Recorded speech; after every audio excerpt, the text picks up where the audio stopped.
మరి మహబూబాద్ జిల్లాకు వారు రావడం జరిగింది. అదేవిధంగా ఈ కార్యక్రమంలో పాల్గొంటున్నటువంటి స్థానిక మన మహబూబాద్ ఎంపీ గారు, అదేవిధంగా డోర్నకల్, మహబూబాద్, మరి భూపాల్పల్లి, వరంగల్, పాలకుర్తి ఎమ్మెల్యేలు, అదేవిధంగా సోదరులు, ప్రభుత్వ సలహాదారులు అయినటువంటి వేం నరేంద్రన్న గారు, మరి అదేవిధంగా ఇల్లెందు ఎమ్మెల్యే గారు, మా కలెక్టర్, ఎస్పీ, ఇతర శాఖల అధికారులు, మున్సిపల్ చైర్మన్ గారు, అధికారులకు అందరికీ కూడా హృదయపూర్వక నమస్కారాలు, ధన్యవాదాలు తెలియజేస్తా ఉన్నాను. ముఖ్యంగా రెడ్ జోన్ కింద మహబూబాద్ జిల్లా లేదు. ఏది మనకు ముందు వచ్చినప్పుడు రెడ్ అలర్ట్ కింద లేకుంటుండే, కొంచెం ఫ్రీగా ఉన్నాము. కానీ మొత్తం రెడ్ జోన్ కింద మహబూబాద్ కానీ ములుగు సైడు, ఇంకా భూపాల్పల్లి అటు సైడు ఉండే. కానీ సడన్గా 31 నాడు సాయంత్రం ఇది ఎఫెక్ట్ అయి తెల్లారి వరకు గ్రామాలలోకి నీళ్ళు వస్తే మరి ఎంతో సమన్వయంతో స్థానికంగా ఉండేటువంటి జిల్లా యంత్రాంగం అంతా అలర్ట్గా పనిచేసి ఇవాళ సీతారాం నాయక్ తండా ప్రజల్ని కానీ రావిరాల మహబూబాద్ జిల్లాలో కూడా మహబూబాద్ నియోజకవర్గంలో రావిరాల గ్రామంలో కూడా పెద్ద ఎత్తున పశు సంపద కోల్పోయినరు, బండ్లు కోల్పోయినరు, వాగులలో పడి అన్నీ కొట్టుకుపోయినటువంటి పరిస్థితి. ప్రాణ నష్టం జరగకుండా అద్భుతంగా సేవలు అందించినటువంటి మహబూబాద్ జిల్లా యంత్రాంగానికి అందరికీ హృదయపూర్వక ధన్యవాదాలు తెలియజేస్తా ఉన్నాను. ముఖ్యంగా పోలీస్ డిపార్ట్మెంట్ వారు కూడా రాష్ట్రంలో వారందరూ కూడా మొన్న ఖమ్మంలో కానీ ఇక్కడ కానీ అదేవిధంగా మనుగూరులో కూడా ఇళ్లలకు నీళ్ళు వచ్చినప్పుడు వారు ఉదయం పొద్దున్నే వెళ్ళి ఎక్కడికక్కడ పోలీస్ అధికారులు అందరూ మిగతా శాఖలతోటి కలెక్టర్లు కోఆర్డినేషన్ చేసుకొని మరి ఈ యొక్క సేవలు చేయడం జరిగింది.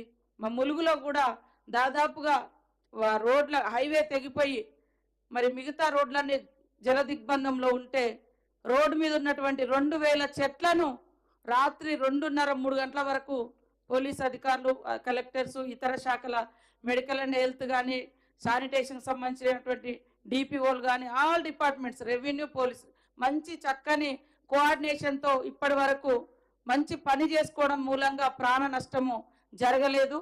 కాబట్టి ఇట్లాంటి విపత్తులు ఎప్పుడొచ్చినా సమర్థవంతంగా సమన్వయంతో ముందు చూపుతో మరి జిల్లాల వారీగా, మండలాల వారీగా కోఆర్డినేషన్ టీమ్స్ కూడా మనం ఏర్పాటు చేసుకొని, నేను మొన్ననే మరి ఆ రోజు నైట్ ఇక్కడికి వచ్చిన 2 రోజుల క్రితం నైట్ వచ్చి ఇక్కడ నైట్ హాల్ట్ చేసి ములుగు చూసుకొని ఇక్కడికి వచ్చి అధికారులతో రివ్యూ చేసి తెల్లారి వరకు అందరికి కూడా పునరావాసం కానీ ఇతరత్ర ఇబ్బందులు లేకుండా ఏర్పాటు చేసి బాగా నష్టపోయినటువంటి వాళ్ళకు కూడా సీతారాం నాయక్ తండలో కానీ రావిరాలలో కానీ అక్కడ లోకల్ ఎమ్మెల్యేలు, మరి అదేవిధంగా పోలీస్ అధికారులు, కలెక్టర్ గారు సమన్వయంతో, ఎస్పీ గారు అందరి సమన్వయంతో వాళ్ళకు నిత్యావసర వస్తువులను కూడా అందించి కొంత రిలీఫ్ ఇవ్వడం జరిగింది.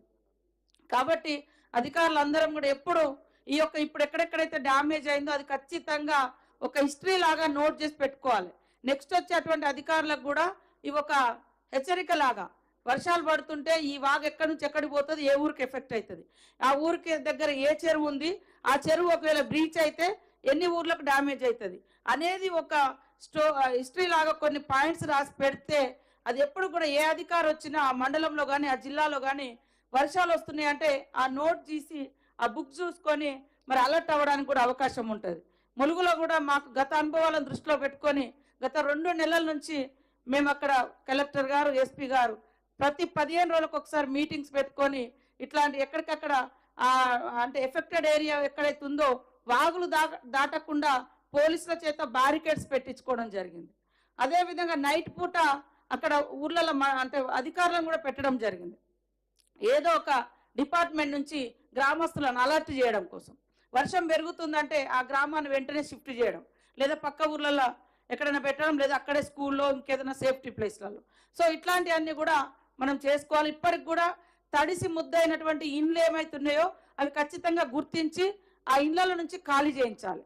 ఎందుకంటే ఇండ్లు కూలిపోతే 2-3 కుటుంబాలు చనిపోయినటువంటి పరిస్థితి కూడా ఉంది. కాబట్టి మరి ఇవన్నీ మనం తీసుకుంటూ ఈరోజు ముఖ్యమంత్రి గారు స్పీడ్గా మరి రిలీఫ్ కోసం 5 కోట్లను కూడా వారు ప్రకటించడమే కాకుండా ప్రత్యక్షంగా బాధితుల దగ్గరకు వచ్చి వాళ్ళ బాధలు విని వారికి మరి రిలీఫ్ను ప్రకటించి మానసిక ధైర్యాన్ని కల్పించినందుకు వారికి ప్రత్యేక ధన్యవాదాలు.